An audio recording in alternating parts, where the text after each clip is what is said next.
त्यावेळेस मी यशोदामध्ये महाराष्ट्र लोकसेवा आयोगामार्फत निवडणूक झाली होती. Maharashtra finance and account service group B याचं ट्रेनिंग घेत होतो. आणि त्या दिवशी निकाल लागल्यानंतर भारतात विसावा आल्यानंतर सर्वसाधारणपणे 4च्या आसपास मला तो निकाल कळला.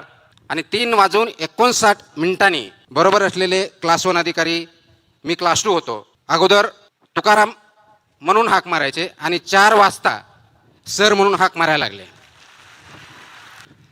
नमस्कार. जवळजवळ 21 वर्षानंतर अमरावतीमध्ये परत कार्यक्रम घेण्यासाठी या ठिकाणी मी आलेलो आहे. ते आपल्या सर्वांच्या आशीर्वादानं, सर्वांच्या प्रेमानं आणि आपल्या आग्रहाखातर एवढ्या मोठ्या जनसमुदाय इथे आपण आलात. प्रथमतः आपल्या सर्वांचे मनापासून धन्यवाद. मला हे माहीत नव्हतं की अमरावतीमध्ये या कार्यक्रमासाठी मुंबई, पुणे, कोल्हापूर, सातारा, बीड या ठिकाणाहूनही अनेक जण येतील. परंतु अत्यंत मी भारावून गेलो आहे की एवढ्या मोठ्या प्रमाणामध्ये या ठिकाणी आपण सर्व महाराष्ट्रातून आलेला आहात. मला असं वाटतं की एवढं प्रेम खरोखरच त्याचा मी लायकीचा आहे का, हा प्रश्न मला पडलेला आहे. आणि त्यामुळे प्रथमतः आयोजन समितीचं मी मनापासून आभार मानतो की त्यांनी हा कार्यक्रम आयोजित केला आणि मला या ठिकाणी बोलवलं. मी तर आज आपल्याला कोणत्याही प्रकारचं मार्गदर्शन करण्यासाठी आलेलो नाही आहे. मी आलो आहे मुळामध्ये आपल्याशी संवाद साधण्यासाठी. संवाद यासाठी म्हणतो की 2005 साली ज्यावेळेस मे महिन्यामध्ये UPSC सिव्हिल सर्व्हिसेसचा फायनल रिझल्ट लागला होता, मला तो दिवस अजूनही आठवतो. 11 मे 2005 या दिवशी तो निकाल लागला होता. आणि त्यावेळेस मी यशोदामध्ये महाराष्ट्र लोकसेवा आयोगामार्फत निवडणूक झाली होती. Maharashtra finance and account service group B याचं ट्रेनिंग घेत होतो.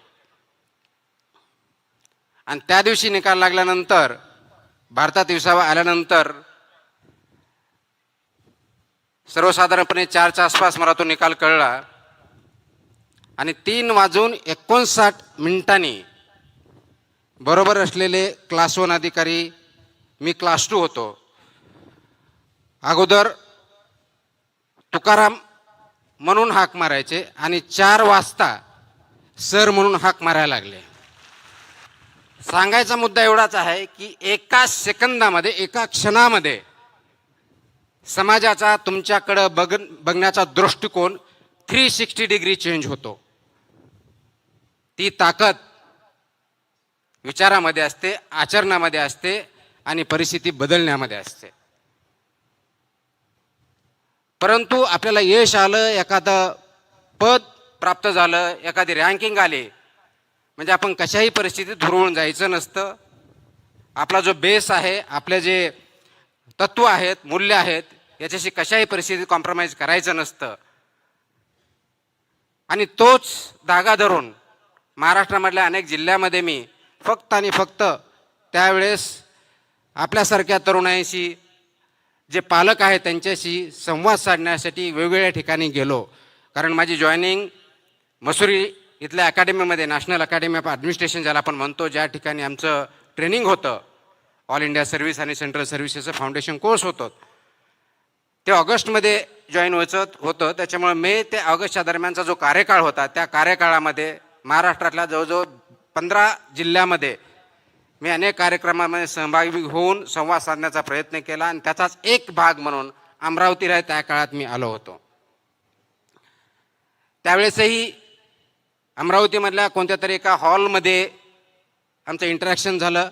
मला अजूनही आठवतं की त्यावेळेस मी पुण्याहून आलो होतो आणि पुण्याहून रात्री बसने बसून, ज्या प्रायव्हेट ट्रॅव्हलच्या बस असतात पुण्याहून नागपूरला जाणाऱ्या, पुण्याहून औरंगाबादला असतील तत्कालीन, पुण्याहून अमरावतीला असतील, त्यांनी आलो होतो.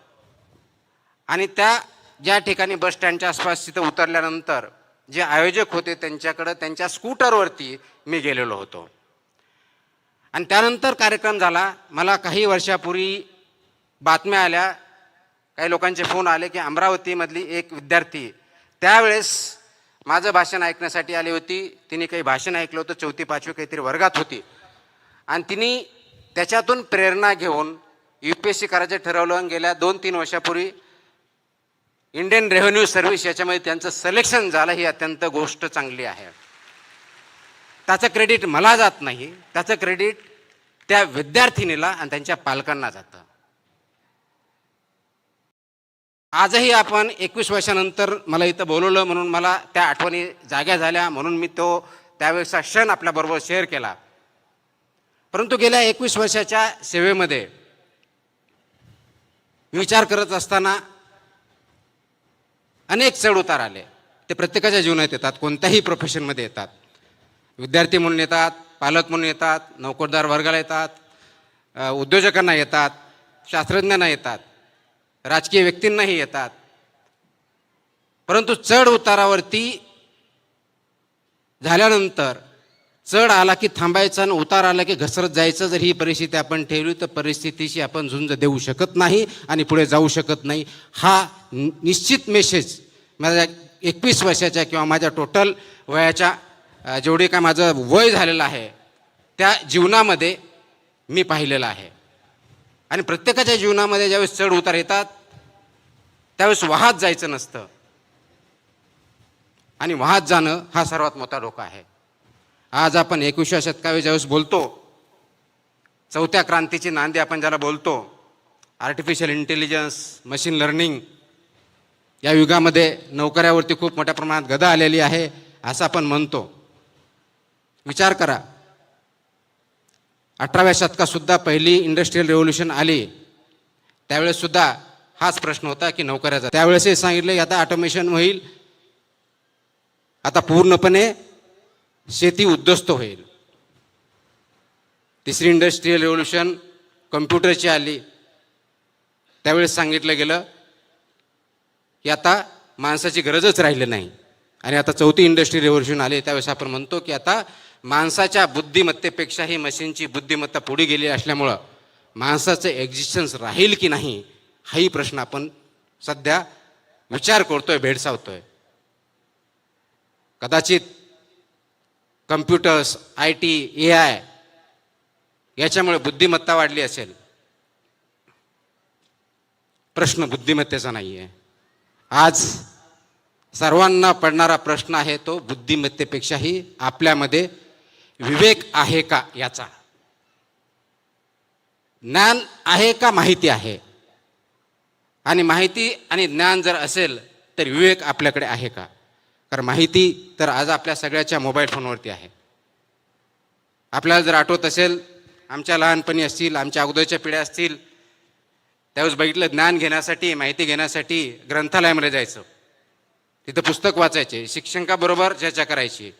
एखाद्या गोष्टीचा रेफरन्स किंवा अभ्यास करायचा असेल तो कोणतं पुस्तक वाचायचे हे शिक्षकांना किंवा जे शिकलेले आहेत त्यांना विचारायचं. मग ते पुस्तकाला अवेलेबल आहे की नाही ते बघायचं, लायब्ररीत जायचं, ते शोधायचं, त्याच्यातला पर्टिक्युलर तो टॉपिक त्याच्यावरती वाचायचं आणि त्याच्यानंतर माहिती घ्यायची. हा प्रवास असायचा. एवढे कष्ट फक्त माहिती घेण्यासाठी असायचे. गावागावात न्यूजपेपर नव्हते, लायब्ररीज नव्हत्या, शाळेमध्ये जे शिक्षक सांगतील किंवा आपले जे पाठ्यपुस्तक असतील याच्यापुढे आपल्याला अभ्यासाचं वेगळं काही वातावरण नव्हतं. आज जगातली सर्व माहिती, फक्त जगातलीच नाही, अनेक शतकानुशतके याची माहिती किंवा पुढं काय होईल याची शक्यता हे आपल्या सर्वांच्या खिशामध्ये असतं, स्मार्टफोन. आणि एवढी माहिती आपल्या खिशामध्ये असतानाही आपल्याला अनेक प्रश्नांना तोंड द्यावं लागतं. तर ते का? माहितीसाठी नाही, माहिती तर भरपूर आहे. ज्ञानासाठी नाही, ज्ञान आपल्याला आपल्या गुगलवरती, मोबाईलवरती क्लिक केलं किंवा आता ChatGPT पासून AIचा वापर केला की ज्या सगळ्या प्रश्नाचे उत्तर भेटतात, मग ज्ञान पण भेटतं. मग अशा परिस्थितीमध्ये जन जी असतील किंवा आता नवीन जन अल्फा असेल किंवा त्याच्या अगोदरची जनरेशन असेल, यांनी करायचं काय? तुमच्या माझ्यासमोर प्रश्न पडतो, यांच्या नोकऱ्या जातील. याच्या अगोदर 3 इंडस्ट्रियल रेव्होल्युशन झाला, त्यावेळेस कुणाच्या नोकऱ्या गेल्या नाही, नोकरीचं स्वरूप बदललं. आजही तीच परिस्थिती आहे. आणि म्हणून ज्ञान घेण्यासाठी जी धडपड करावी लागत होती ती आता करण्याची गरज नाही, कारण ते तुमच्या पॉकेटमध्ये अवेलेबल आहे. माहिती गोळण्यासाठी तुम्हाला प्रयत्न करण्याची गरज नाही, कारण ते तुमच्या फिंगर टिप्समध्ये अवेलेबल आहे. मग माहितीची गरज नाही, ज्ञान गोळा करण्यासाठी आपल्याला कष्ट करावं लागत नाहीत. पण या मशीनमध्ये, AI मध्ये विवेक कुठं आहे? हा विवेक कुठेतरी लपून बसलेला आहे, कुठेतरी आढळून बसलेला आहे, आणि ते विवेकाची पोकळी निर्माण झालेली आहे. हा सर्वात मोठा प्रश्न आपल्या समोर आहे. इमॅजिन करा, रात्रीचे 11 वाजलेत, अमरावती असेल, नागपूर असेल, नागालँड असेल, मुंबई असेल, दिल्ली असेल, पॅरिस असेल, लाईटी बंद झाल्यात, सगळेजण झोपलेत, खेडेगाव असेल, आणि त्या बेडवरती तरुण मुलं मुली पडलेले आहेत. निळसर रंगाची छाप आपल्या चेहऱ्यावरती दिसते आहे, ते मोबाईल ओपन करून, आणि मोबाईलवरती आपला अंगठा चालू आहे स्क्रोल करण्यासाठी. इंस्टा असेल, फेसबुक असेल, ट्विटर असेल, स्क्रोल, हसतो, काहीतरी जोक असतो, स्क्रोल, राग येतो, अनएम्प्लॉयमेंट, स्क्रोल, कोणतरी नट येते, एकदम चांगलं श्रीमंत, मत्सर वाटतो, आईवडिलांसारखं येतो, त्याच्याकडे गाडी दिसते, कुटुंबावर बंगला दिसतो. प्रश्न पडतो, मी कुठं आहे? माझा मार्ग तर चुकला नाही ना? मी कुठं कमी पडतोय? लगेच माझं कंपॅरिझन सुरू होतं. पुन्हा बरोबर, मोठ्या गाडी बरोबर, हिरो हिरोईन बरोबर, फोटो जे खूप चांगले आहेत, सुंदर आहेत, अत्यंत अट्रॅक्टिव्ह आहेत, त्याच्याशी कंपॅरिझन होतं. आणि त्या मोमेंटला आपल्यामध्ये न्यूनगंड सुरू होतो. आज सर्वात मोठा धोका तरुण पिढीला आणि आई वडिलांना सतावत असेल तर आत्ताच्या पिढीमध्ये तयार झालेला हा न्यूनगंड आहे, आणि सर्वात मोठा प्रश्न आपल्याला सोडवायचा आहे. मग याच्यावरती अनेक वेळेस बोललो तर जनजी आळशी आहे, मोबाईलशिवाय त्यांना कळत नाही, रिअल वर्ल्ड कळत नाही, यांना माणूस म्हणून जगण्याची आवश्यकताच वाटत नाही, ते वेगळ्याच विश्वात राहतात, अशा प्रकारचं क्रिटिसिझम केलं जातं.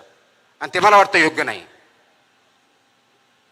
आपण डिजिटल युगात राहतो, मोबाईलपासून दूर जाण्याची गरज नाही, पण कुठंतरी चुकतोय, तो कुठं चुकतोय हे बघण्याची गरज आहे. आणि म्हणून गरज कशाची आहे तर ह्या युगामध्ये ज्यावेळेस तुम्ही स्क्रोल करता, ज्याच्यामुळे तुम्हाला न्यूनगंड तयार होतो, तर ते अंडरस्टँड करण्याची, अप्रिशिएट करण्याची गरज आहे. हा जो न्यूनगंड तयार झाला, तुम्ही कम्पेअर करताय कुणाशी? रीलमधल्या असलेल्या हिरो हिरोईनशी, रीलमध्ये असलेल्या फोटोशी. जो फोटो काढलाय सर्वात चांगला आहे, सुंदर आहे, तो एक फोटो रीलवर येण्याच्या अगोदर कमीत कमी 5, 50, 25 वेळेस क्लिक केलेला आहे, त्याला डेव्हलप केलेलं आहे, आणि फक्त चांगली बाजू, सर्वात चांगली बाजू आपल्यासमोर आलेली आहे. ते 50 फेल झालेले प्रयत्न मात्र तुमच्यासमोर आलेले नाहीत. अत्यंत चांगला विनोद आहे, त्याच्यावरती आपण हसतो, मनातून कळकळून असतो, पण तो तसा डायलॉग टाकण्याच्या अगोदर, डायलॉग बोलण्याच्या अगोदर, तो फेकण्याच्या अगोदर त्यांनी कधी 100-200 वेळा त्याची प्रॅक्टिस केलेली, वर्षानुवर्षे केलेलं आहे. ते फेलियर्स आपल्यासमोर येत नाहीत, आपल्यासमोर फक्त सक्सेस दिसतं. कदाचित त्याच भाषेत वेगळ्या पद्धतीनं सांगायचं तर आज मी तुमच्यासमोर एक वरिष्ठ संधी अधिकारी म्हणून दिसतो. मला बऱ्याच उपमा दिल्या गेल्या, मला वाटत त्याच्यातले कोणत्याही उपमेचं मी लायकी नाही आहे, परंतु